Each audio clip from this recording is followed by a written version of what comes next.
নতুন আউটলেট দেখছি যে। হ্যাঁ একদম। কি কি পাওয়া যাচ্ছে এখানে? এখানে পাওয়া যাচ্ছে মটন বিরিয়ানি, পোলাও, মটন চাপ, চিকেন চাপ, ব্যাস আপাতত এইটুকুই। আর ওই দোকানে কি পাওয়া? ওই দোকানে যা যা ছিল তাই চিকেন চাপ আর চিকেন বিরিয়ানি। আচ্ছা আচ্ছা, তোমার তো নতুন চিকেন চাপ।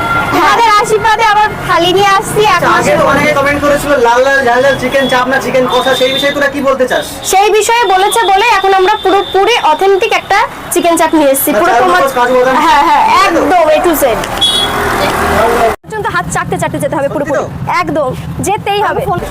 এই যে চলে এসেছে চিকেন চাপ। মটন বিরিয়ানি তো। চলে এসেছে। আর 20 টাকায় চিকেন চাপ কিন্তু এখনো পর্যন্ত কেউ লঞ্চ করতে পারিনি, আমরাই সর্বপ্রথম। সবকিছু কালার থেকে স্টার্ট করে সবকিছু চেঞ্জ হয়ে গেছে। চাল মাগুর দেওয়া হচ্ছে নাকি? হ্যাঁ চাল মাগুর দেওয়া হচ্ছে? কোনো কিছু দেওয়া হচ্ছে না, এটা পার্সোনাল বলা যাবে না। আমি এখন খেলাম। এটা পুরোপুরি সিক্রেট কি মশলা দেওয়া এটা বলাই যাবে না ক্যামেরার সামনে। বাহ বাহ বাহ।